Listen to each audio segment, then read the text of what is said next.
ख़वातीन व हज़रात, आज की तकरीब की कार्रवाई शुरू करते हैं। Every year on the 16th of December, this institute holds a session on the fall of Dhaka. We have been doing it for many, many years, and the motive is that we should not forget what happened.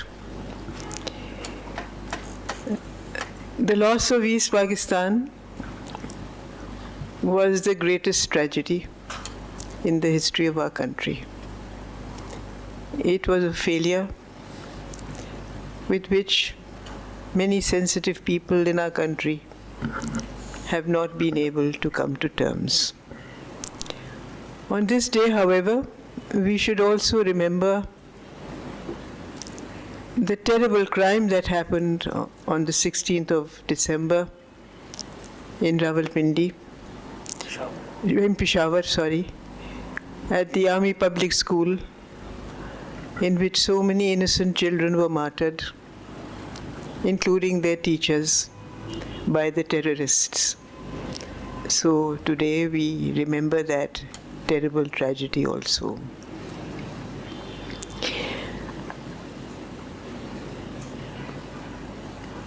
There is no doubt that Pakistan, configuration-wise, was a rather unique country, with two wings separated by territory, 1,000 miles, not only 1,000 miles, but also hostile territory.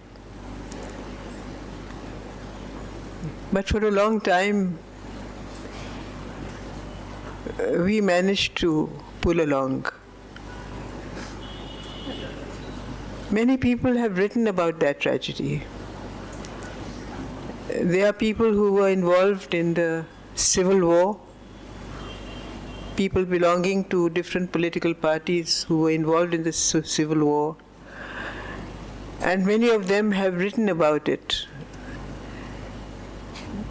About 40,000 military personnel were taken as prisoners of war. The rest were civilians, and were incarcerated in Indian jails for many years before they were released. Many of them have written their version of what has happened. But so far, there has not really been a definitive history of the events of those days. And it is my hope, and I'm sure that Moonis agrees with me, and so does Zafar, that someday history will be written of that terrible tragedy. It was a tragedy for everybody concerned, because people died not only in Bangladesh, in what became Bangladesh, but also in the West. That someday a definitive history will be written in which historians from both sides will take part, not only from Pakistan, but also from Bangladesh. So it is in that event, with respect to that event, that we have gathered today. And we have three very distinguished speakers. The first speaker is Dr. Moonis Ahmar. He is Meritorious Professor, Department of International Relations. And he is also the former Dean of the Faculty of Social Sciences in the University of Karachi. Dr. Moonis Ahmar is distinguished also with respect to the fact that he has been to Bangladesh many times. He has interacted with academics and maybe politicians over there, and that he knows so many people who live in that area, and he has a good working relationship with the university personnel over there. The second speaker is Professor Imtiaz Ahmed, who will come online from Dhaka. He is the Executive Director of the Center for Alternatives, Dhaka, Bangladesh. And the third speaker is Mr. Zafar Shafique, who is a member of this institute and also a council member of the Institute, and his contribution to the deliberations of the Council have always been unique.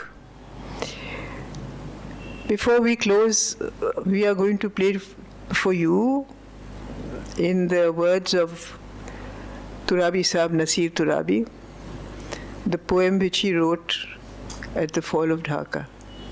The poem which he wrote, which Quratul and Baloch was just singing, that was her version. She was singing it, but before I wind up, I hope that we will be able to listen to him in his own voice. So it is a great pleasure for me, and it is with great privilege also, to invite Dr. Moonis Ahmad to speak. And he will speak on paradigm shift in Bangladesh and its implications on the positive transformation of Pakistan-Bangladesh ties, because this session is about the future. It's not about the past tragedy. It's about the future of Pakistan-Bangladesh relations. Dr. Ahmed, the floor is yours.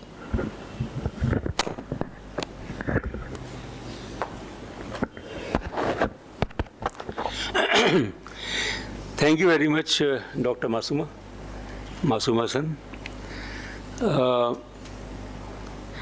Mr. Zafar Sharif, Dr. Tanveer Khalid, eminent guests, students. It's a great honor for me to be here again after an interlude of 2 years, because 2023, December 16, we had a similar program. I think I have around 20 minutes, 20 exact, which means several thousand seconds. Now, paradigm shift in Bangladesh, paradigm shift in Bangladesh. This is number one. Number two, and its implications on the positive transformation of Pakistan-Bangladesh ties. So it has two parts. It's very strange that at the outset, I would say that December 16, certainly, I mean, beyond any shadow of doubt, it's a very tragic day for two reasons: December 16, 1971, and December 16, 2014. But then, as far as 1971 is concerned, December 16, it is termed here, considered here as a day of mourning. Day of mourning. In Bangladesh, it is celebrated as a victory day. Victory day. So there's so much of difference. Bangladesh is a reality. Absolutely. It can never ever become part of Pakistan. And we have been, since last 54 years, every year, December 16, we have been lamenting, and we have been, of course, millions of people suffered because of that tragedy. Paradigm shift in Bangladesh. In the last 50 years, we have seen two major changes in Bangladesh, which led to paradigm shift. The first one was August 15, 1975, when the father of Bangladesh, father of the nation, the founder of Bangladesh, the president of Bangladesh, Sheikh Mujibur Rahman, was assassinated along with his family on the night of August 15 and 16 by his own military. He was killed. So that led to a regime change. And Pakistan became the first country in 1975 to recognize the new regime. There was a regime change. That's another debate, what happened after August 15, 1975. Then second, after 53 years, 54 years again, there was a regime change in Dhaka called as the Monsoon Revolution. August 5th, 2024. Sheikh Hasina, who was the Prime Minister, elected for the fourth term, was confident that she will complete her term and she will be there forever. That was her big, I think, mistake.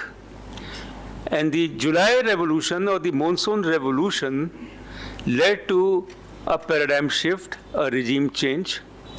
And that revolution, which was led by the students, people had no idea that in January 2024, when Sheikh Hasina was elected for the fourth term, although elections were rigged and were considered farce and, allegations, that after 8 months, 7-8 months, she'll be gone. And gone in an unceremonial manner, that she will take refuge in India. In fact, the Chief of Army Staff of Bangladesh, General Wakharuzzaman, called Sheikh Hasina, Prime Minister Sheikh Hasina, on August 5th, and she said, "Madam, you have only half an hour to leave. Because if you don't leave, then there's a mob of 100,000 people who will ransack your house. And I cannot guarantee about your surety and safety."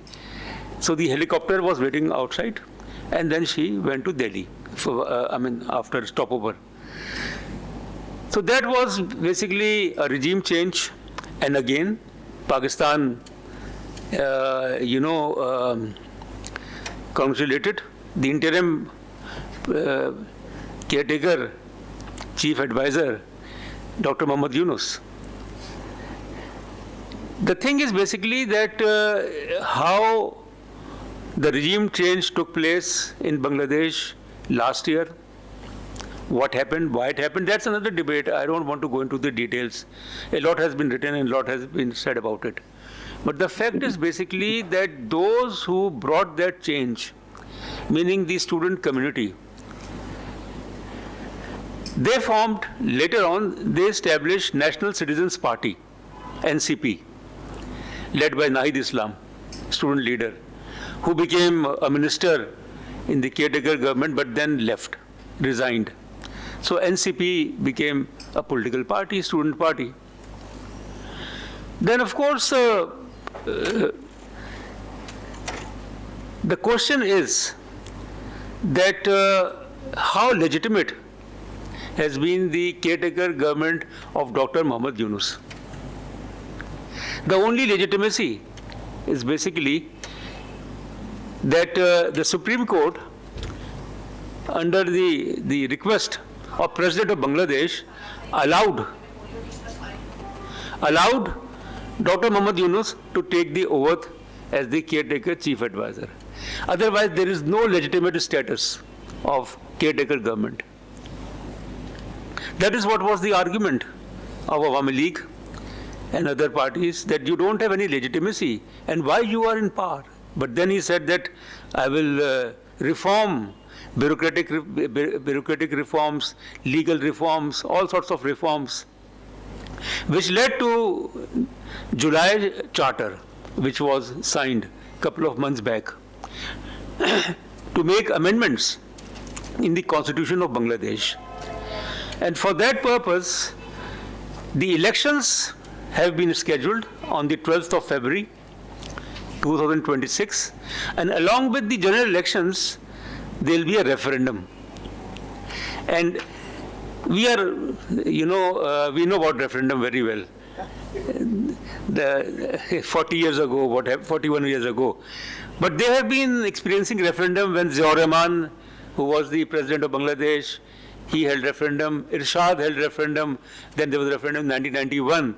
And this referendum has a question. Every referendum has a question. The question is, do you approve of the July National Charter, constitutional amendments, implementation order 2025, and the following proposals for constitutional reform as recorded in the July National Charter? Those of us who may not be aware about July National Charter, it was basically a charter which was signed by all the political parties except National Citizens Party. BNP signed, Jamaat Islami signed, Awami League was banned. so it was not allowed to sign. But these two major parties signed the July Charter. July Charter basically is a basket of reforms, constitutional amendments, that they will be, they will revert back to 2 terms of Prime Minister in Bangladesh, that there will be a caretaker government again, which was during Hasina's time, it was revoked. And then there will be an upper house also. There will be other reforms, gender reforms, legal reforms, bureaucratic reforms.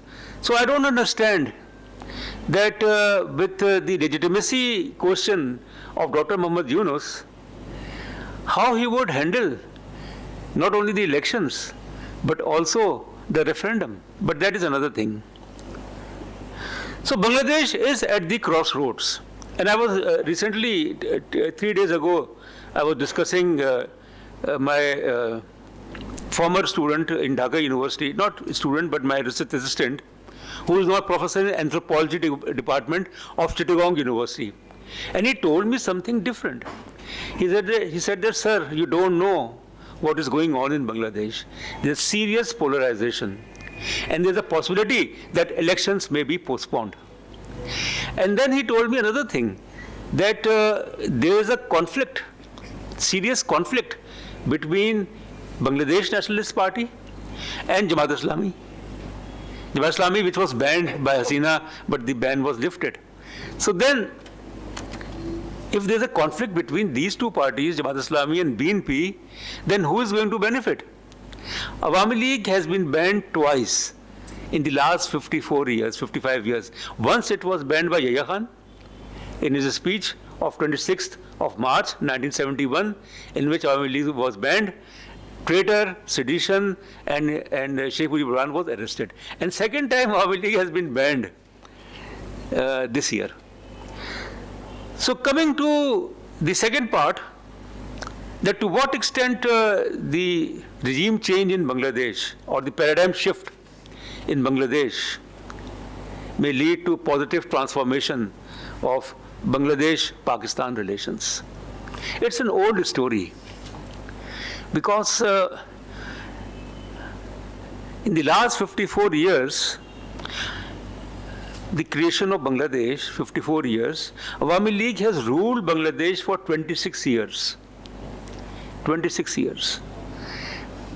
First by Sheikh Mujibur Rahman, 1972 to 1975, then by Sheikh Hasina from 1996 to 2001, and then from 2008 till 2024, 26 years. So to expect or to assume or to contemplate or expect that Awami League is gone since it has been banned, I think it's a wishful thinking. When we talk about Bangladesh-Pakistan relations, a very major factor is Awami League. Because whenever Awami League has been in power, they raise the same old issues, the same old narratives. And then, of course, there's a standoff. Then there's a standoff between Bangladesh and Pakistan, as there was a standoff 2009 till 2024.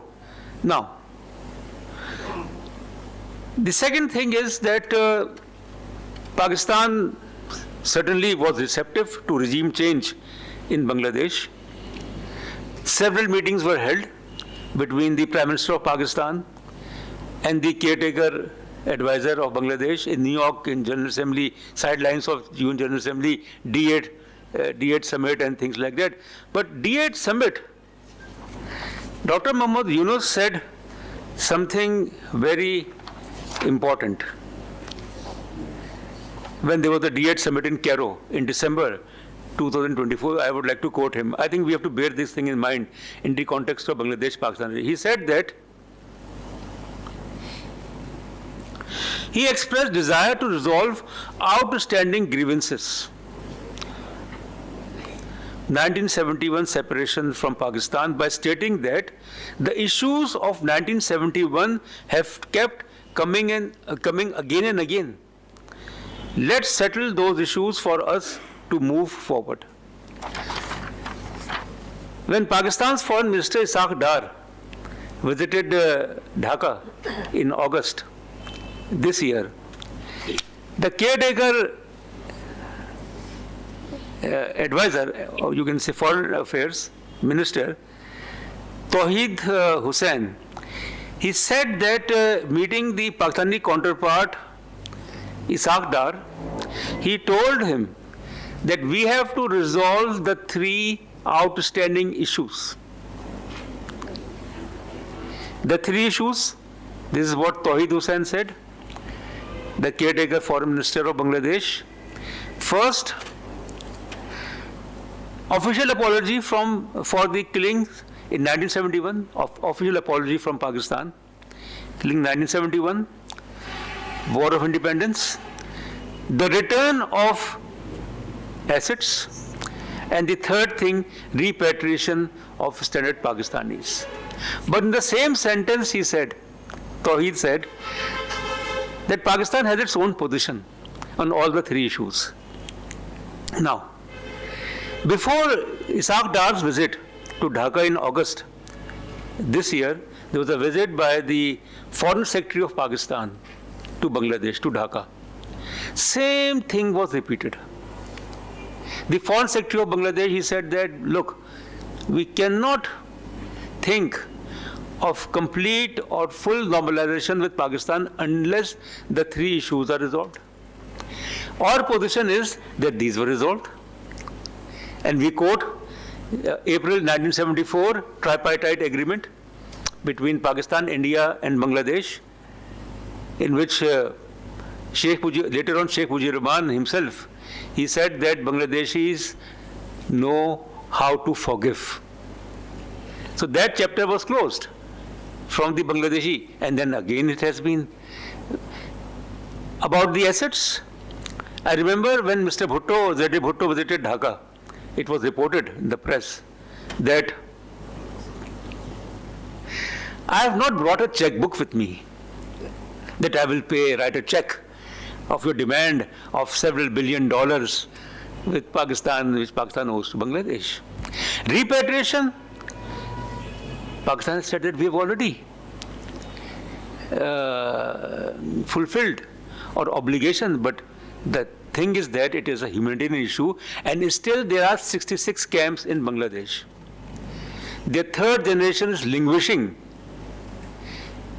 of stranded Pakistanis who are called as Biharis. Now, quickly, coming to, I'm not saying that I have a solution about where do we go from here in case of Bangladesh-Pakistan relations, but certainly things are better. Things are better when Awami League is not in power. Why is it so?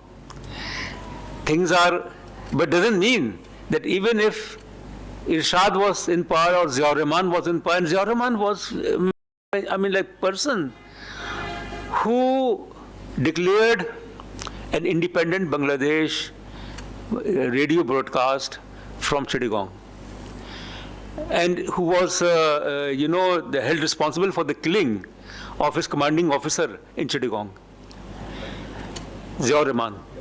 But the same Ziaur Rahman, when he came to power, he visited Pakistan in December 1977, and relations were normalized. During Irshad's time, relations were better. During BNP's time, and we know that when General Musharraf visited Dhaka in July 2002, from the airport, he went to Savar.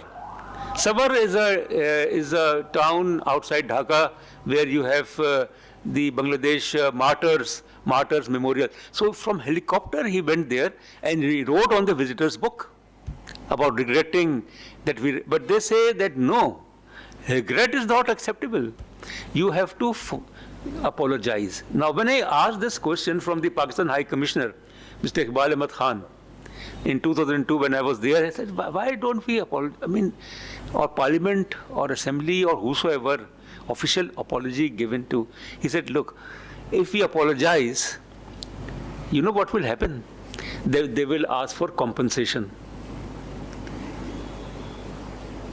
Then I stopped. I said, okay, now, So this is something which is, this is what Dr. Muhammad Yunus said, the occasion of D8 summit, that the events of 1971 have been coming again and again and again.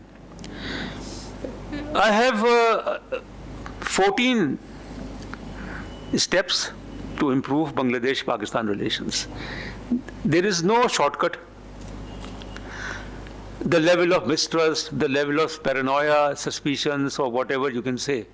But one thing I am sure, that the people of Bangladesh, despite what has happened in 1917, whatever, they are not against Pakistan. There are people who are against Pakistan, and we know who they are. And certainly, raw research and analysis wing of India is deep-rooted. India's influence, to underestimate India's influence, I think that is why they are not handing over Sheikh Hasina back to Bangladesh, despite that extradition treaty. The 14 steps. The first is to enhance maritime trade between Bangladesh and Pakistan. Because if there's a maritime trade, and there used to be maritime trade, and again, I think the trade has been resumed because Bangladesh has lifted restrictions on the cargo shipment inspection, which they had imposed. They have lifted. But there's a need to enhance the maritime trade to augment the level of commercial activities between Bangladesh and Pakistan. So this is number one. Because if we have normal business, commercial ties with Bangladesh, certainly it will be a win-win situation. Unfortunately, trade between Bangladesh and Pakistan is hardly $1 billion. According to Trade Development Authority of Pakistan, the exports to Bangladesh from Pakistan are $661 million, whereas Pakistan imports only $57 million of goods from Bangladesh. So there's a need to have some sort of a balance. Second is revitalizing the Joint Economic Commission. When there was a visit of Commerce Minister, Federal Commerce Minister, Mr. Jam Kamal to Dhaka, when Ishaq Dar was also there. So the two countries, they signed several MOUs and agreements, and they agreed to revitalize the Joint Commission, Economic Commission. I don't know how many times it will be, because when Musharraf visited in 2002, the Joint Economic Commission was, but then there was, nothing happened. But it has to be reactivated. Third is revitalizing educational ties. Pakistan has offered hundreds of scholarships. But my concern is that we are very serious about educational, ties between, particularly the youths of the two countries. But then these scholarships given by Pakistan, hundreds of scholarships, but we don't see scholarships from the side of Bangladesh to Pakistani students. So that's asymmetry between Bangladesh and Pakistan, that Pakistan has been doing more than its, but Bangladesh is not, what it should. Fourth is expanding cultural cooperation. They are working on it. Qawwali is very popular in Bangladesh, Dhaka, Qawwali. So Nusrat Fateh Ali Khan twice visited Dhaka and performed. So cultural ties, that's another area. Direct air links connecting the capitals of two countries. When Jam Kamal was Commerce Minister, was in Dhaka, so his counterpart said that we have agreed to allow Fly Jinnah to operate between Dhaka and Karachi. But Fly Jinnah is a Pakistani airline. It's a Pakistan, managed airline. India will not allow. Now there is a report that Bangladesh Biman will open. When I used to travel, many times, Karachi to Dhaka, there was a flight from Dubai to Dhaka and Karachi, Emirates. That stopped in 2004. So, but Bangladesh Biman, they have agreed to resume their operations from Bangladesh to Pakistan. But then, of course, there's a need for more and more activity. And the links, air links should not be between Karachi and Dhaka. Air links should also be between Lahore and Dhaka, Islamabad and Dhaka. Because they used to be, during United Pakistan's time, there used to be flights from Karachi to Dhaka and from Lahore to Dhaka. So there is a need for better connectivity today, that the flights should be between the two capitals, Karachi and Dhaka, and Lahore and Dhaka. Opening of the consulates of the two countries in Lahore and Chittagong. This is very important. The consulate, the Bangladeshi consulate is in Karachi, and the High Commission is in Islamabad. Pakistan's High Commission is in Dhaka. But there's a need to establish consulates of either this country in Lahore and Dhaka, these two. That's very important. And Chittagong. There should be a Pakistani consulate in Chittagong, and there should be Bangladeshi consulate in Lahore. Then connectivity in information technology. That's another step which can be taken. Promoting cooperation in the area of gender cooperation. On arrival visa facility for tourists. Now, one thing which has happened positive, which has happened from Bangladesh's side, that Bangladesh during Hasina's time had imposed strict visa restrictions on Pakistan. And I myself faced that problem in 2017, that when I applied for a visa for Bangladesh, went to the Bangladesh consulate, and I had very pleasant memories, but I was shocked. The attitudes were so hostile. And they said that no, you have to first obtain clearance from the Home Ministry of Bangladesh. I said, that's terrible. So I talked to someone, a big shot advisor to Sheikh Hasina at that time, Gaur Rizvi, a good friend of mine. I said, Gaur, this is a problem. He said, don't worry. Within 2 days, the clearance was received in Karachi about my visa. So that has been lifted.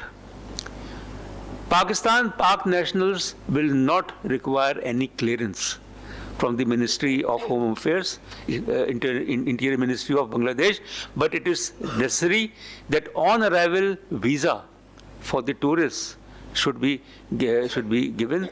There is an agreement has been signed when Ishaq Dar was there, that those having official passports, blue passport or whatever passport, they'll be exempted from visa. But that is how many people will benefit from that?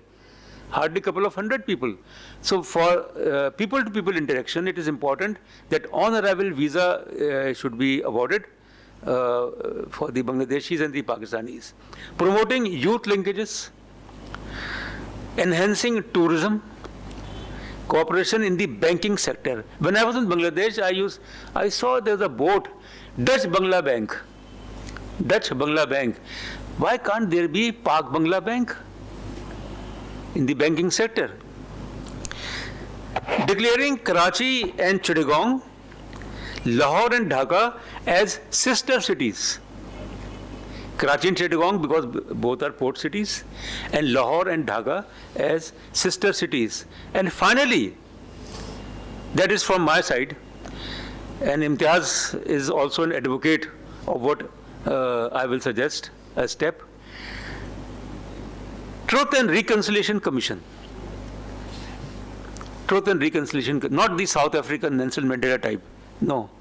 Truth and Reconciliation Commission, because since last 54 years, we have been blaming each other. The textbooks of Bangladesh, what is written, how, and in all textbooks, nothing is mentioned, or very little is mentioned. Well, there was East Pakistan, and because of the Indian intervention, there was nothing, not beyond that. So, Truth and Reconciliation Commission, composed of renowned jurists and eminent personalities. That commission should be given mandate by the governments of Bangladesh and Pakistan. You take 6 months, you take 1 year, but your findings must be objective in nature, should not be biased. And the findings must be implemented by the governments of Bangladesh and Pakistan so that the future generations of the two countries do not carry the baggage of the past, and they are able to establish cordial relations based on mutual respect. So in the end, I would say that yes, there is a ripe moment in Bangladesh-Pakistan relations, a ripe moment. But we have to be very cautious.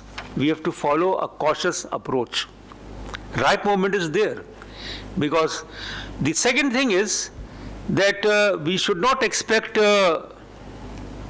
something great in Bangladesh-Pakistan relations, mending of fences, because it's a caretaker government. They don't have a mandate. It's not legitimate as such. So let's wait till the elections are held, if elections are held in February 2026, and the future government, let them decide how to proceed as far as the mending of fences or the positive transformation of Pakistan-Bangladesh relations concerned. But I am hopeful, but I am also not hopeful. I am also not hopeful because in Bangladesh still there are people, there are groups who will leave no opportunity to sabotage, to derail the process. So, but we have to do something as far as these three issues are concerned, because if caretaker government is not there, for example, if there is a BNP government, they will say the same thing about these three issues. They will not deviate from their age-old position, although their position may not be very hard line like Awami League. And Awami League, this last thing which I would like to say, that if India agrees to extradite Sheikh Hasina, don't be happy. Because what Sheikh Hasina will do when she will Bangladesh will be destabilized. Because Awami League has a vote bank. Even now has a sizable vote bank. Thank you very much.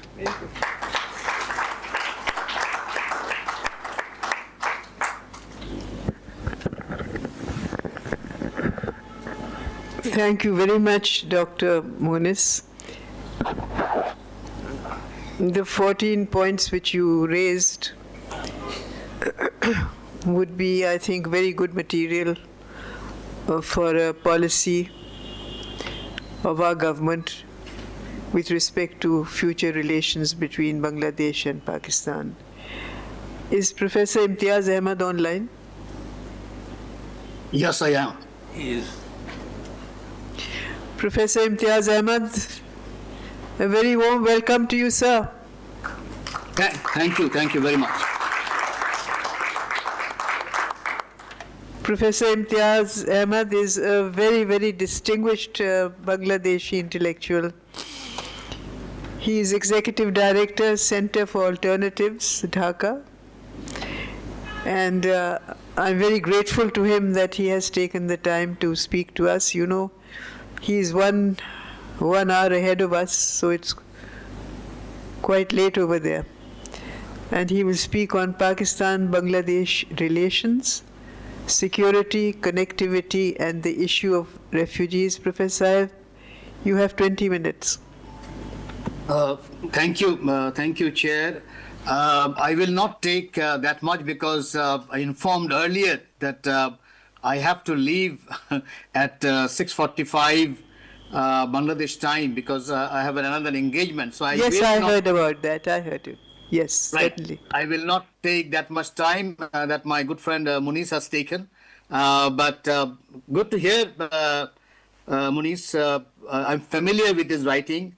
Good to see Dr. Zafar also. I am very familiar with Moonis, and I fondly remember 2008 when he invited me to give the keynote lecture at the Karachi University when we had a conference, I think, on international relations way back. I remember those days. Now, I will limit myself to the topic, which is future of Bangladesh-Pakistan relations. And, once any discussion on future, one immediately remembers T.S. Eliot's, the verses in Four Quarters, and particularly the first two lines, which says, time present and time past, both perhaps present in time future, and time future contained in time past. So, past, present, and futures are connected. You cannot move forward, and I think Moonis has explained pretty well as why the past becomes important. And it ought to be looked also from different categories. The victims look at past in one way, the perpetrators look at past in one way, and of course the witnesses, they also look at past differently. So there is no uniform view of past, present, and future, because all these three components are looked differently by the perpetrators, victims, and the witnesses. And that's the reason why history becomes so emotive, and people become so passionate about certain things. So what I will do, I will limit myself into the topic which is future of Bangladesh-Pakistan relations, and try to give my understanding at three levels to see what can be done and where we can move forward, and where the emphasis ought to be. Well, the first is the political level, which Moonis has described pretty well, though I will not share everything that he has said on the political issue. But one thing to note and to keep in mind, that this is not the first time that we have political willingness between Bangladesh and Pakistan. It happened way back in 1974 when Zulfikar Bhutto visited Bangladesh. It also happened after the regime change in August 1975. And we have, in between now and 75 also, a couple of times, there were political willingness. That was there. Yes, it got stuck to the three issues that Moonis has explained pretty well. I don't want to go into those, but those three issues will remain. So the political willingness is there, no doubt. And if those three issues can be resolved, then probably the political willingness can also become very big. Moonis has suggested, and we have talked about this Truth and Reconciliation Commission, way back. That could be one way to see how things can be changed. Now, my second level, I think I want to emphasize is very important, and I don't think unless we build on the second level, I don't think you can have a productive relationship. Because political willingness, you can have with many countries. Bangladesh has a lot of political willingness with a lot of African countries, but our relationship has not developed that much. And the reason is the economic relationship. One has to focus on that, and unless that is built, and that can't be built artificially. After all, we are living in the age of capitalism. You cannot, change that. A profit momentum is very important. Without profit, business people will not be interested to have this particular relationship. Now, if you look at the figures, and Moonis has, also flagged some of the figures. In the economic trade relationship is less than 1 billion, whereas Bangladesh's, if you look at Bangladesh's export figure itself is 20 billion plus. Not to mention even export, Bangladesh's total export is 38 billion plus. Whereas we see Pakistan, Bangladesh trade relations less than 1 billion.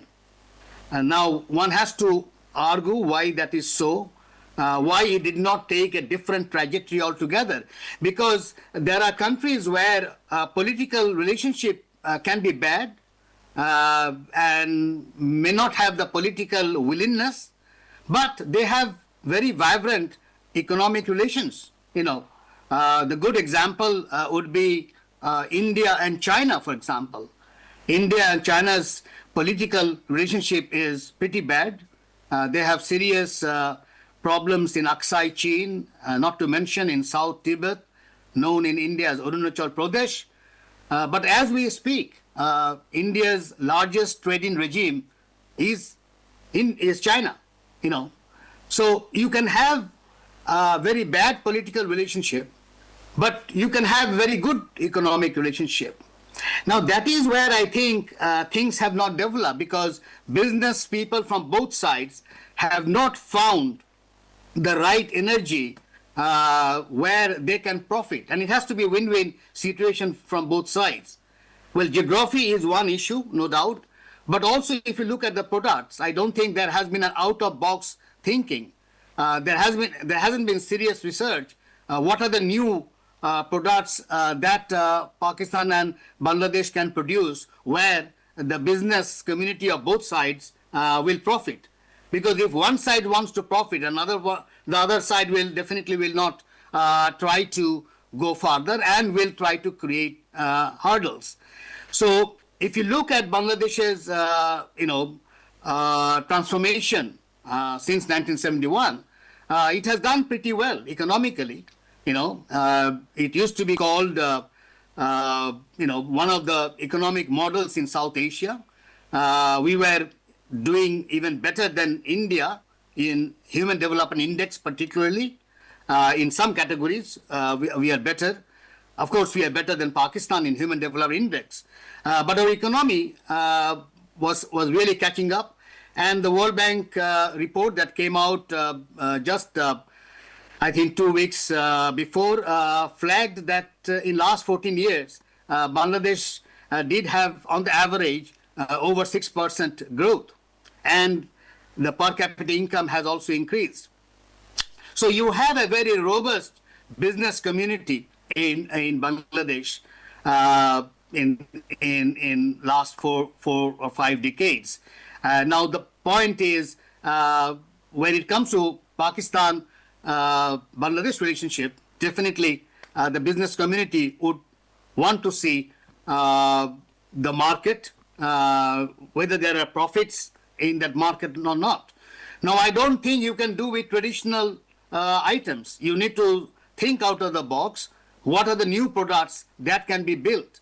I don't think just by having, a direct maritime trade or something of that kind will help. What is required is to see whether the both countries can profit from new items. I don't think we have done much research on that. So I will, maybe the institute that we are now talking can lead, can take the lead of doing a research on that, because that research is fundamental to see whether new products can be built, can be produced, where both the countries can benefit, or 3 or 4 countries together can produce something where they can profit to the point where you have a vibrant economic relationship. But as I've said, just by having political willingness is not enough to make the economic relationship better. And also the reverse side, you can have a very bad political relationship, but you can have a very good economic relationship. The last point and the last category is cultural. Moonis has talked about that. I think that is where I see a lot of opportunities. He mentioned music. That's a big one. I think I have always said that musically the South Asians are connected.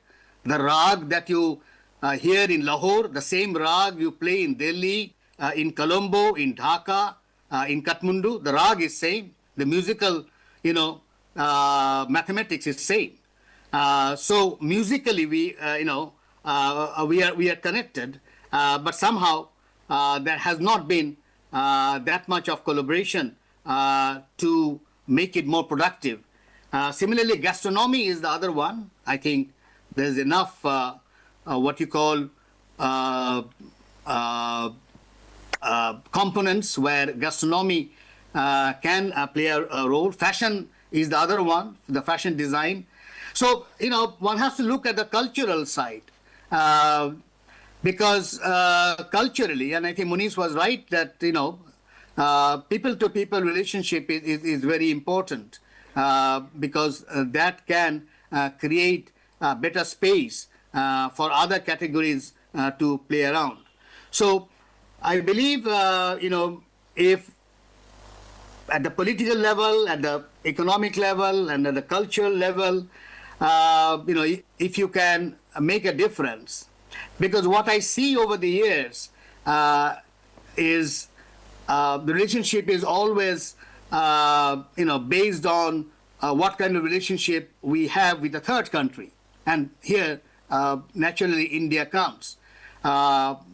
Pakistan-India relationship creates a situation where Pakistan often looks at Bangladesh from Indian perspective, and India also looks at Bangladesh from time to time from Pakistan perspective. So that, I think, will not take Bangladesh-Pakistan relationship to a higher level. If we want to have a higher level relationship, it has to be one-to-one. It has to be Bangladesh and Pakistan to see, after getting some of the political issues resolved, how the economic honey can be built, and the cultural honey can also be built. But betting on a third country, that I've always said it doesn't work. So I believe now that there's a political willingness, but that willingness itself will not take us very far. Let us get into some research activities, and then probably there can be a point where policymakers can find some of the things coming out of the research to see whether there can be a vibrant economic and cultural relationship. So step by step, but the very fact that the two countries have started talking, and now with the technology that we have, I think it's important to take it further. So I'm a hopeful person that within South Asia, all the countries will have a productive relationship, however bad it can be. I've always pointed out the relationship between France and Germany. Look at France and Germany, how they hated each other. They fought 3 great wars. In the last war, they killed 66 million people, unthinkable. But now, France and Germany have an embassy, particularly in Dhaka, under the same roof. And I've always said that if Hitler was alive, Hitler would have committed suicide. So the point is, if France and Germany can do it, I see no reason why the South Asian countries can't do it. So I'm hopeful, and let's see. But work has to be done. The quicker we start working on all those things, hopefully, a better future between these two countries can be built. I'll stop there. Thank you. Thank you very much. Thank you, Professor Imtiaz Ahmed. But Hitler did commit suicide. Right. He did commit suicide, and it's very encouraging for us that you have spoken on a note of hope for the future. And as you have rightly said, that countries can have difficult political relations but can still work out and still have very good economic relations. I am tempted to ask you if you did know Professor Abdul Razak. Yes, Professor Razak, yes, I know him. Yeah, I knew him. Because I remember him with great affection. He was my mentor in everything with respect to Bangladesh. At that time, it was Pakistan. And I learned a lot from him, not only about research in the affairs of Bengal, East Pakistan at that time, but he also took me under his wing, and I spent some of the happiest moments of my life in East Pakistan, in not only in Dhaka, but in Mymensingh, in Rajshahi, Chittagong, many other cities. Thank you so much for coming online. I know you've got other commitments, and I hope that someday you can come in person and speak to our members. Thank you very much. Sure. Thank you. Bye-bye. Our third speaker is Mr. Zafar Shafique. He is a member of this institute, but he is also a member of the Governing Council. He is a business person, and he is Chief Executive Officer of Paradise International Group of Companies. He will speak on Pakistan-Bangladesh relations, conceptualizing the future. Zafar Saab.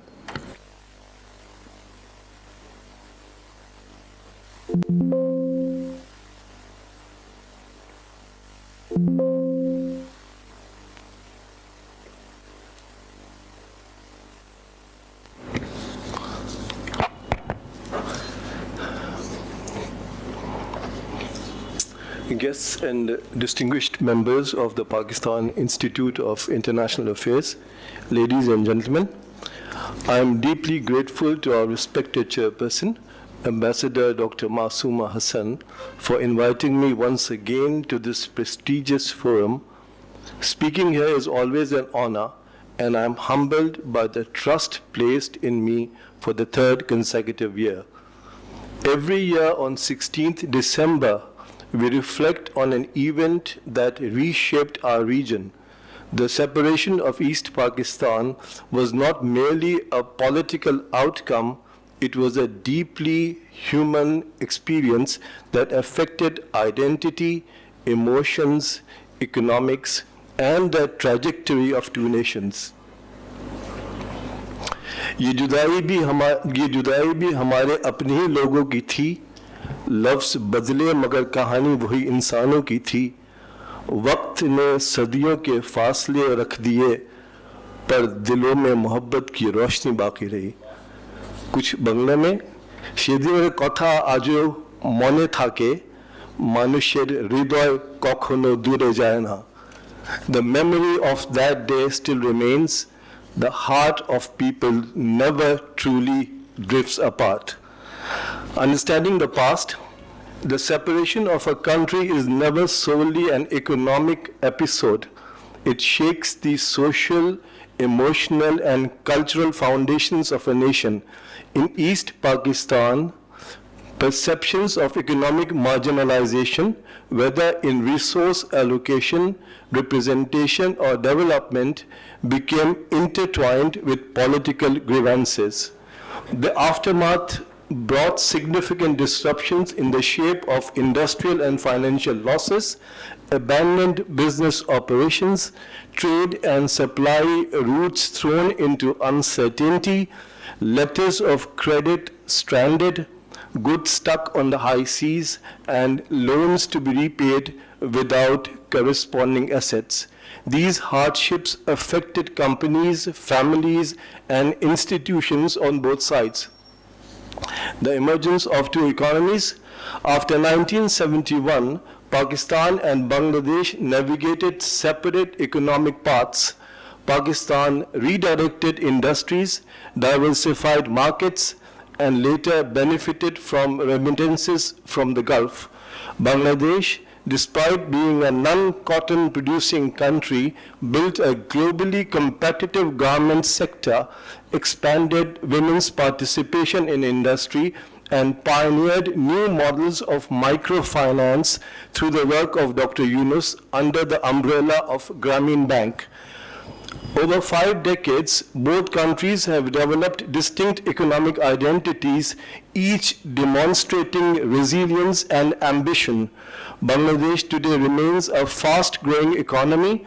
Its expanding consumer class, manufacturing strengths, and global integration present significant opportunities for Pakistan, especially with an emphasis on economic diplomacy.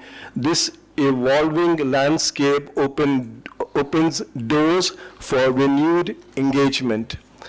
The language movement and cultural respect. The Bengali language movement 1948 to 1952 was a historic assertion of cultural dignity. It remains a cornerstone of Bangladeshi identity. For a future grounded in trust and mutual respect, Pakistan should encourage inclusion of Bangla in cultural and diplomatic engagements, support festivals, literature, and arts celebrating Bengali culture, and enhance academic and linguistic exchanges. Respect builds dignity, and dignity builds partnership. Bangladesh maturing middle class. Bangladesh's growing middle class, educated, urban, and economically aspirational, views the world through a forward-looking lens.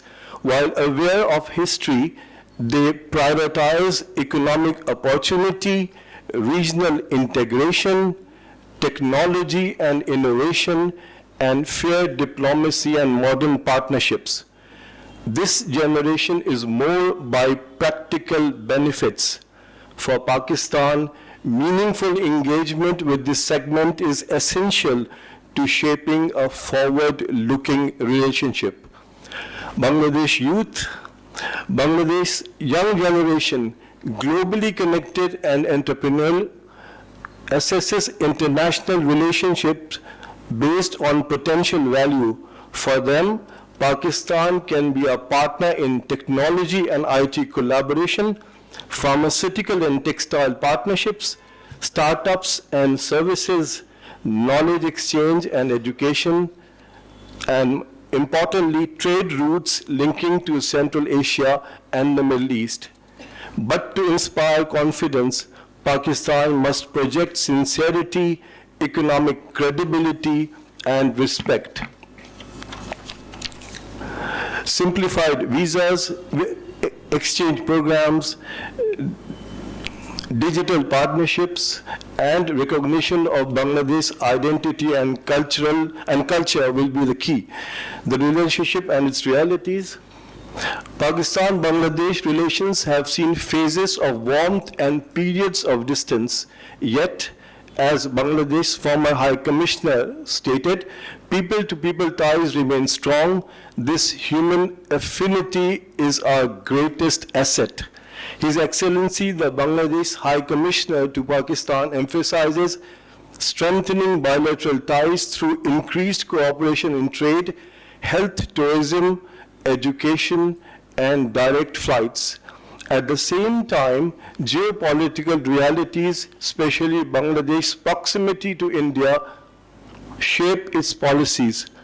Pakistan must therefore adopt a relationship built on equality, respect, and pragmatism. 2 generations have passed. The world has changed. Both nations must now meet as equal partners. Trade and economic prospects. Despite political and emotional complexities, economic opportunities remain substantial. Current barriers include high freight costs, lack of direct connectivity, limited trade agreements, insufficient B2B engagement. Yet complementaries exist where both countries can cooperate. For Pakistan, for example, Pakistan can cooperate in textiles, chemicals, pharmaceuticals, agriculture, and Bangladesh can take lead in garments, jute, seafood, technology. Joint ventures in textiles, pharmaceuticals, and IT can unlock value for both countries. Strategic bloc. Recent weeks have seen growing discussions around the possibility of a new regional strategic alignment involving Bangladesh, China, and Pakistan. The debate gained momentum following remarks by Bangladesh's Foreign Affairs advisor, who indicated that such cooperation could be strategically conceivable while stopping short of any formal commitment. In parallel, Pakistan's Deputy Prime Minister and Foreign Minister Ishaq Dar stated at the Islamic Conclave that a trilateral initiative among Bangladesh, China, and Pakistan has already begun and may over time expand to include other countries from within and beyond the region. While no formal framework has been announced, trade and business circles in Bangladesh are reportedly viewing the prospect of enhanced trilateral economic and strategic engagement with cautious interest, underscoring that discussions remain exploratory rather than indicative of a finalized bloc. A forward-looking roadmap for Pakistan-Bangladesh relations should combine sensitivity, practicality, and sustained engagement. History must be addressed with care through a joint commission of scholars that can reduce political tension, while deeper diplomatic and economic engagement through high-level meetings, business forums, cultural delegations, and parliamentary exchanges will help rebuild trust, strengthening connectivity by simplifying visas, restoring direct flights, and improving shipping arrangements can significantly enhance commercial activity. Diplomacy, not rhetoric, should guide any discussion of historical or pending matters. Expectations from Bangladesh. Bangladesh can continue with a constructive bilateral relationship. The most effective approach lies in reducing political sensitivities while increasing political incentives. Dhaka can signal a forward-looking posture through continuation of a respectful diplomatic engagement, expanded economic cooperation, and targeted confidence-building measures in low political cost sectors such as trade, climate resilience, health, and disaster management. By easing visa procedures, encouraging academic and cultural exchanges, and creating new avenues for business connectivity, Bangladesh can gradually reshape the relationship from one defined by historical memory to one anchored in mutual economic benefit and regional stability.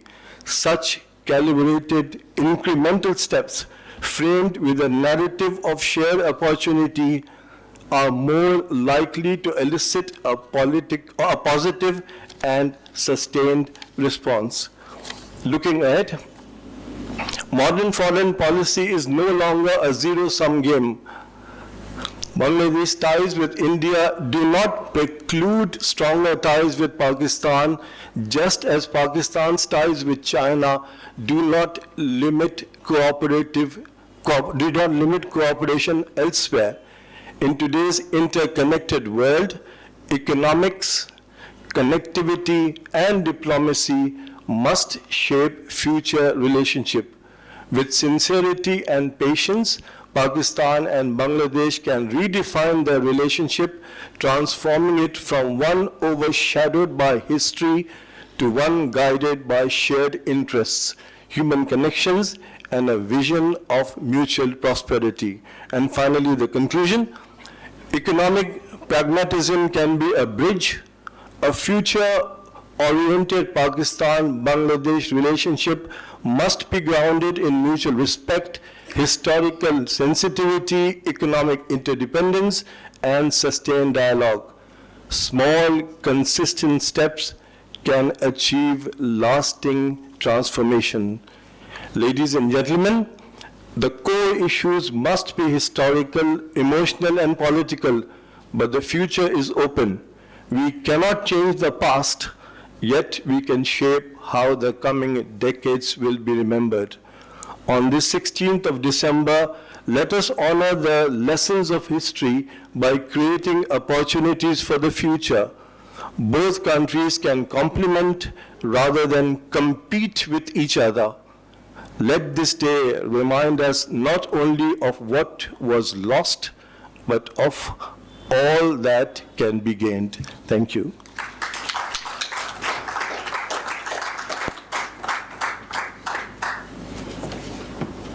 Thank you, Zafar Shafique Saab. That was a very sweeping analysis of many issues and many relationships between Pakistan and Bangladesh. In the course of your talk, you have referred very often to history. You know, there is an old axiom that history is written by the victors. Whoever is the victor writes the history. Now, in this case, I think both were victors. On both sides, there was a lot of loss of life, especially during the civil war in Bangladesh, at that time, East Pakistan. But even so, the great achievement or the great something that really happened that was remarkable was that out of that conflict, the state of Bangladesh was born.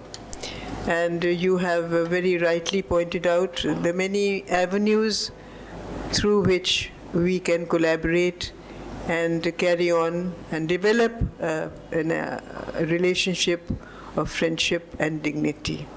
And with these words, I would like to throw open the discussion to the floor. If there are any questions, please do raise them.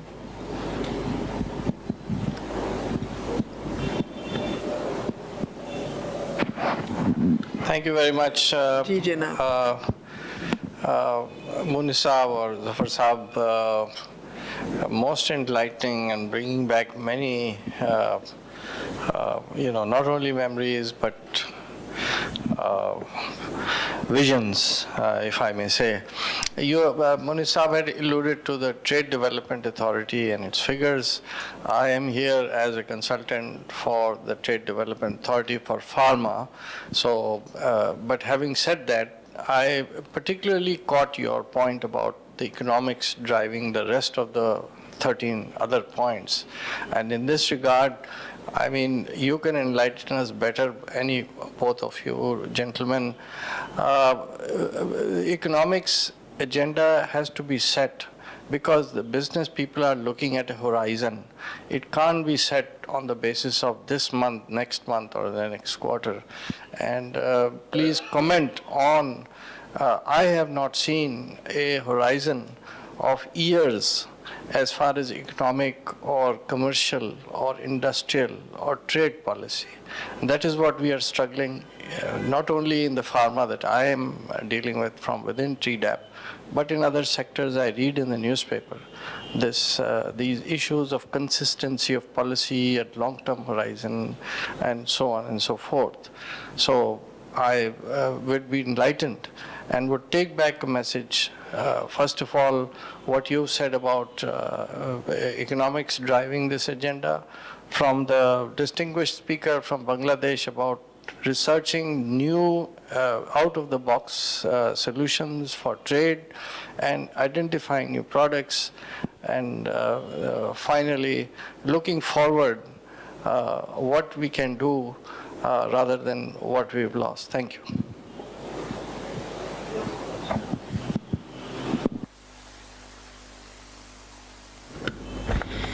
Thank you very much. I think that's very true, that the lack of consistency, the lack of persistency,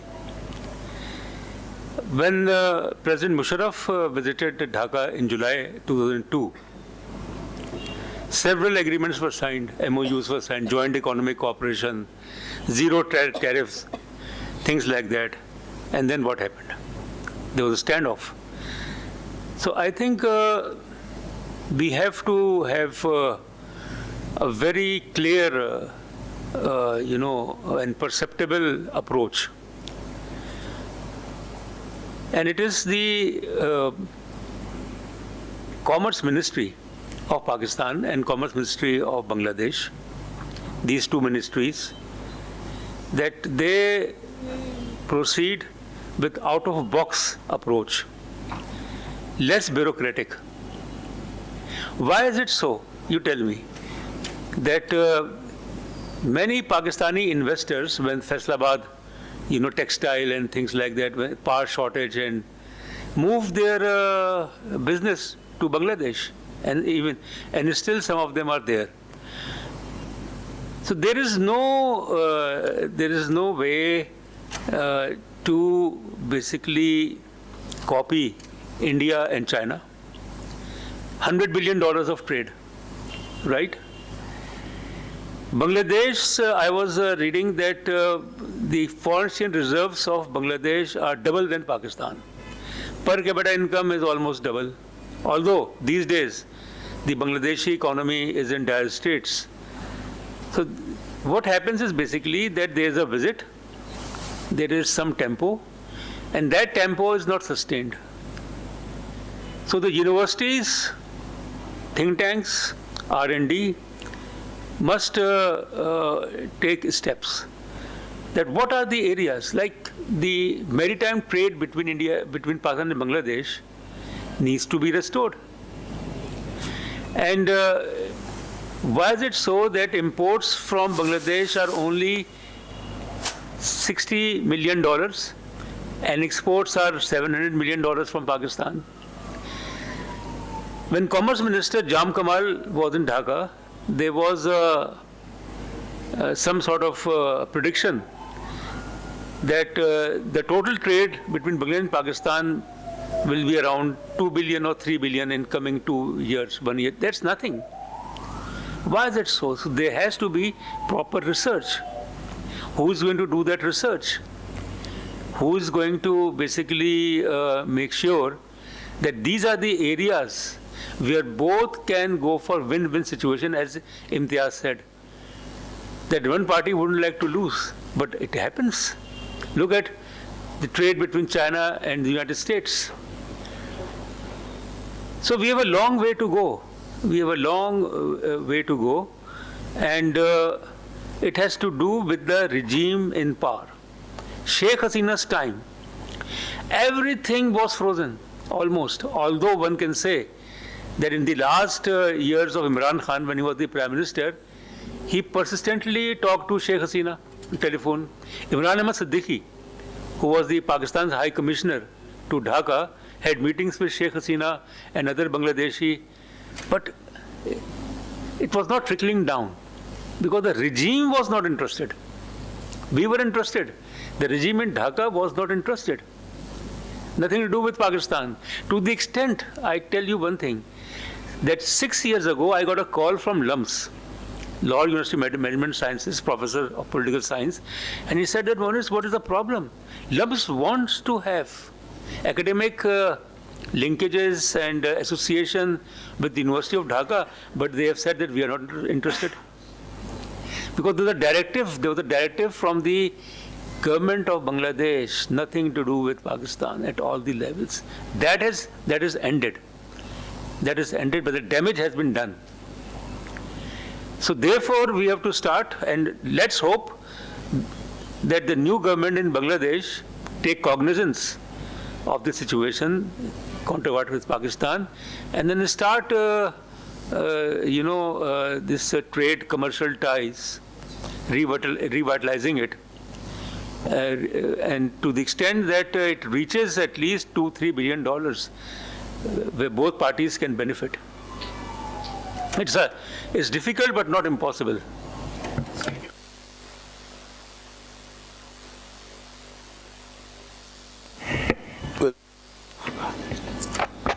With the Chair's permission, I would like to add some points very briefly. First of all, there have to be business-to-business contacts. Entrepreneurs and investors must meet each other, and joint ventures should be prioritized. Business-friendly policies should be framed and implemented, and I would emphasize on implementation.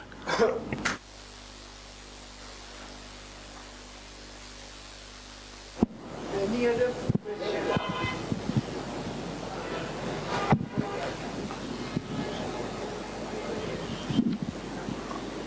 Assalamu alaikum. My name is Farooq Amin Qureshi. I am the member of this prestigious organization. Thank you, Dr. Masuma, Hasan, Dr. Moonis, and Dr. Zafar, and Professor Imtiaz. My question is regarding as Dr. Moonis said that no formal apology has been given by Pakistan to the Bangladesh, but one of my course mate is the former ambassador and remained ambassador, Afra Syab.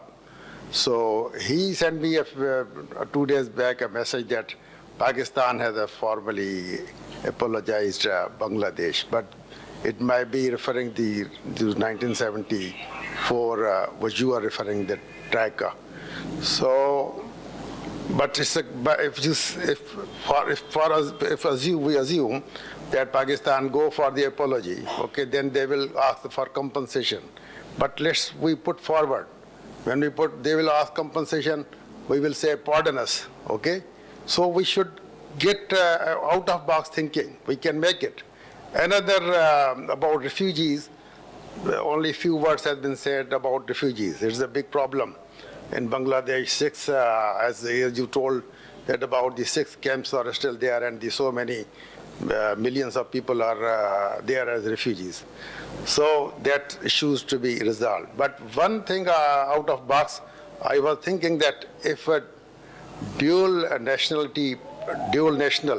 right, Canada and Pakistan, UK and Pakistan, so why not increase the economic relationship? Who are the investors? Because when I was the chairman, Export Processing Zone Authority, so many investors from EPZ were shifted their business to the Bangladesh because of so many reasons, electricity and so on and so forth. So if this incentive is given to the investor, then it may enhance our exports. Thank you very much.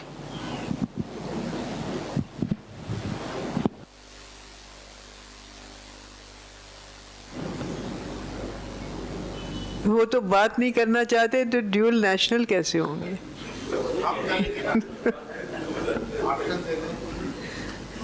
नहीं, काहे का option देंगे?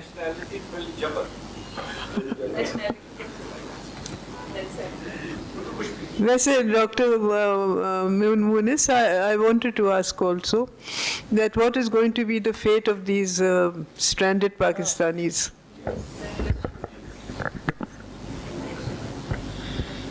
Only God knows. Because let's be serious. It's a humanitarian issue. It's a humanitarian issue. 54 years. Those who were 10 years old are now 64 years old. Those who were 20 years old are 74 years old. So at least 2 generations have. I mean, but then the solution is basically, which I pointed out 2 years ago, when there was a similar program here on December 16th, that Mu'tamar Alam Islami, during Ziaul's time, around $100 million to $200 million were mobilized for that purpose. Exclusively, an account was opened in a Pakistani bank. Where is that money? First of all, where is that money there or not? If the money is there since last 40 years, 30, 40 years, then the interest, the profit, it must be around 500 to 600 million. Spend that amount for bettering the lives of people, stranded Pakistanis over there, if they don't want to accept. And I know very well why there is resistance in Pakistan. Even now, that if we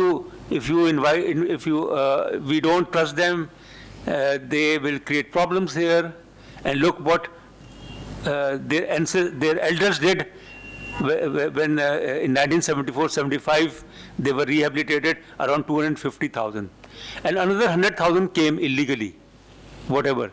So I think that's one way. Use that money and ask for donations from from various sources, and spend that money for their welfare, for their rehabilitation, so that they spend a better life instead of languishing in Geneva camp and in other camps in Chittagong and elsewhere.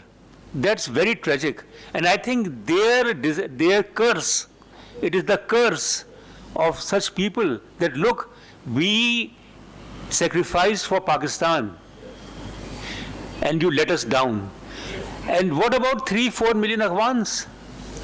And you gave them shelter, you gave them everything, and what they did to Pakistan: drug culture, heroin culture, Kalashnikov, criminals, sectarian. They destabilized Pakistan. So it is the curse, it is their curse. Because of that curse, since last 35 years, that Pakistan is not able to be the right track. It is a curse from them. Dr. Moonis, I want to ask whether these stranded, what they call them, stranded Pakistanis, do they want to come to Pakistan? Do they want to come? Okay. If they, why don't we have some sort of a survey? Yes. Survey. If you want to come with data, not that through fraudulent means and all that, with the data, with information, genuine. Those who are genuine, okay. If they want to come, I don't think they are more than 100,000. Others, they have sought their own citizenship. Others, they have reconciled the fact, because now they have some sort of a legal status. So, but then those who want to stay there, settle them in a better manner, use that amount which is lying in some bank in Karachi, $500 million or whatever. I think if they have not, misused it, I don't know the faith of that amount. Actually, the resistance at our end also is that no matter where you bring them, they will always come to Karachi. Yeah. And the government here doesn't want the demographic pattern to change over here. There is a lot of resistance, and that is also understandable. That is understandable. Aapko dijiye. Madam, with due respect to the chair, we are sitting among so many distinguished guests around. If I may say so, that can anyone find one family from East Pakistan, now Bangladesh, who intends to come to this place? I have yet to find anybody in any of the camps. I have visited personally.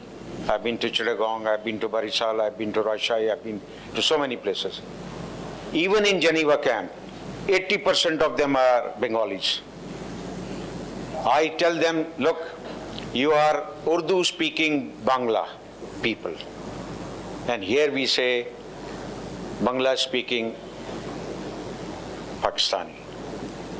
I don't think so. I did not find a single person, in spite what we've been doing in the camps, helping them and trying to rehabilitate them, the schools, and some of them, the bright children have come out and they become lawyers and they have got the ID cards also.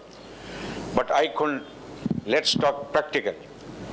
Surely it's about 1 lakh, something like 90,000 of them. But they are far better than what they are here. The previous lot which came here, they're far better. So let's not remain in illusions. Yes, the money which you're talking about is still here in Pakistan, and we need to go after it, find it out, and probably that money will help them. Otherwise, Pakistan can never help those people, so-called stranded Pakistan. They are no more stranded. Sorry. No, but when you say they have, of course, When you say that they are far better over there, are you saying that they have livelihoods and businesses and commercial enterprises and schools and colleges and Yes, ma'am. health centers? Yes, ma'am. Let me further brief you. The schools they are going, they are the third generation. They cannot speak Urdu now. They are purely now gone towards Bangla. They are not anywhere interested to come to Pakistan because the reason that they think that if they come here, what about their language? What about their studies? What about their livelihood? So whatever they are doing now, they are improving and their lifestyle is better and they're improving day by day. So I don't think so. If you can send some fact-finding team over there, you will find the reality. Thank you. It means that,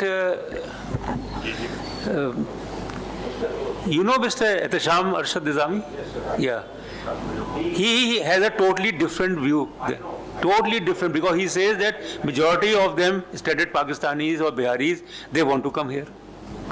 I say one family, we are sitting on one family, I will sponsor it. Okay.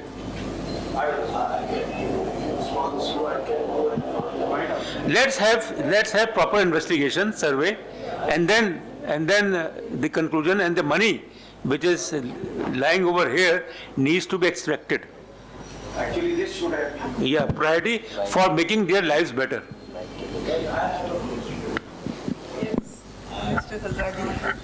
I'm a lawyer, and the problem is this: I'm Ishrat Ghazali. We have to exchange. The gentleman is saying they don't want to come. Okay, I'm emphasizing on the jungle safari, animal exchange program. So that should be considered, because Pakistani people want to see jungle, Sundarban, Janglat, and black tiger, and Bengal tiger. So what do you suggest on this? This should be tourism and everything. Jungle safari. Sundarban, yes, it reminds me. It reminds me that when I was in Dhaka University, I saw a notice in English on the notice board about visit tour to Sundarban in 6,000 taka. 6,000 taka, student of Dhaka University, if someone wants to join. So I inquired and said, okay, you can. And I was for 1 week in Sundarban. By a ship from Sadarghat. From Sadarghat, that was in the month of February, and all the way to Khulna, and then to Sundarban for 2-3 days. Beautiful, beautiful. You know, there has to be a vision, a program, a plan of tourism. Many in Bangladesh, they want to visit Pakistan. They want to go to the north, to the mountains, and to, you know, other places of Pakistan. But it is so expensive. वो दिन तो चले गए ना, जबकि कराची से ढाका का किराया जो था वो 250 रुपए था 50 साल पहले, 55 साल पहले. Then you have to have between the ports of Karachi and Chittagong 1 week. 1 week. एक हफ्ता लगेगा via Colombo. But it can be done. It can be done if there are people, because 170 million people in Bangladesh and 250 million people in Pakistan. I mean, that gives us scope. And one day I wish that India is also included. I mean, as far as tourism is concerned. But the cost needs to be reduced. Not many can afford 200,000 rupees or 300,000 rupees via Dubai. You go to Dubai, and from Dubai you go to Dhaka. That's not possible. No exchange of animal program. Exchange of animal. Because Junaid Garden is empty, we don't have any lions. So can we bring Yes, of course. Bengal tiger and black tiger? I think we should talk about political matters. Please. Talk about. Are there any other questions? आपके लिए? हाँ, आप ये साहब बहुत देर से कह रहे हैं. Assalamu alaikum, Irfan Jafri. I have 2 or 3 questions. Before I say that, I must say what I feel also. I was there in March for the reunion, college reunion there, and the people there, the youngsters, the retired army people, or otherwise, they have such a desire to reconnect. There is some of it is Bose India also.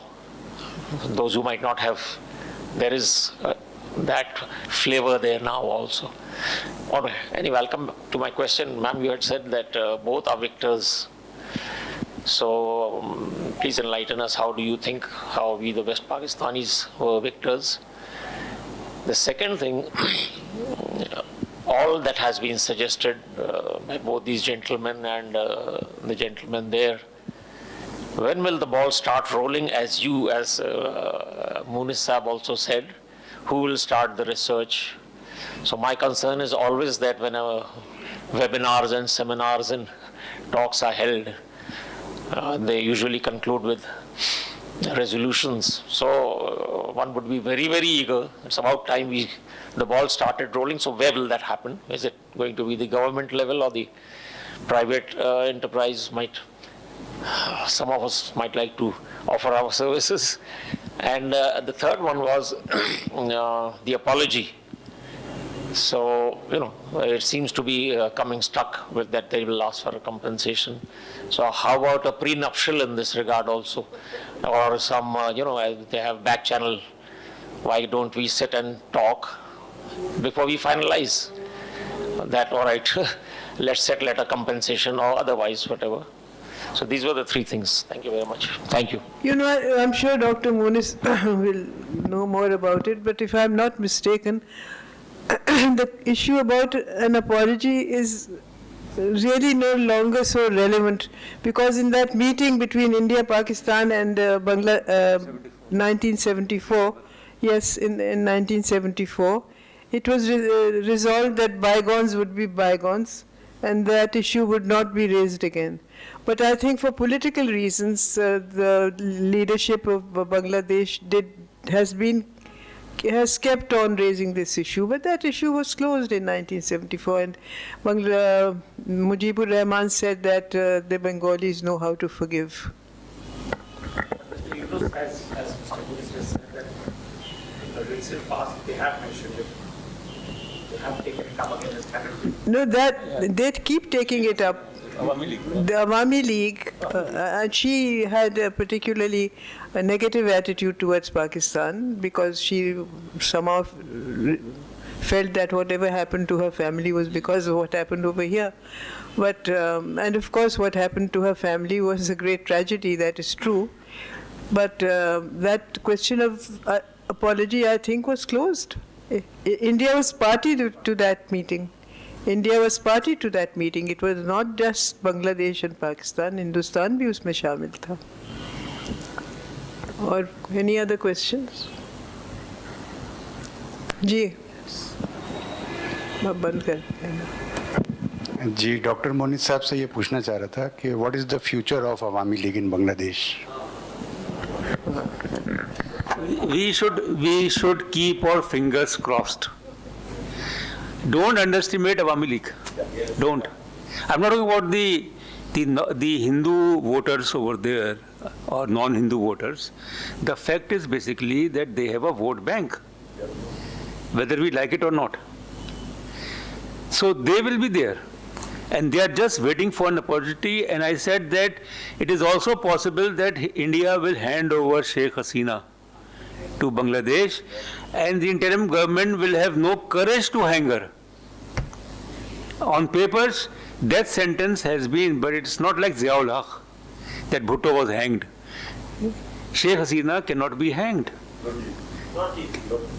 I don't think so. And if she is in Bangladesh, along with, another one, there are 2 people who have been awarded death sentence, a cabinet minister. So they will create a lot of problems. You will have demonstrations, you will have marches, you will have bloodshed, because Awami League, and particularly when Jamaat and BNP, they are in conflict, and NCP is not. Had NCP been able to mobilize its rank and file, National Citizens Party, but they have not. The two ministers of the NCP ministers in the caretaker government, they have left, or they have been thrown out because of corruption. Naid Islam had left the government earlier, but they have not been able to organize themselves. Although youth, the student power in Bangladesh is very much. Who is going to benefit? Awami League will benefit. And why Awami League has not approached the Supreme Court against banning of the political party or the death sentence? Why it has not approached? It should have approached the Supreme Court. There is an option. So Awami League, it will be there, but weakened. Because I was talking to my colleague in Chittagong University, he said that Awami League has no chance as such in these elections. But Awami League will support BNP, will not support Jamaat. They will, and BNP is also trying to get the vote bank of Awami League. It's all politics. Well, if there are no more questions, I'm going to wrap up this session. And we've had a very stimulating discourse. There is so much more that can be said about this whole episode and all that is linked to what happened in East Pakistan at that time. I want to thank Dr. Moonis for his very illuminating talk, and also Mr. Zafar Shafique, who gave a very wide spectrum analysis of the various aspects of our relationship with Bangladesh. Thank you all very much, and I would like to invite all of you to a cup of tea on the ground floor. Thank you. Thank you.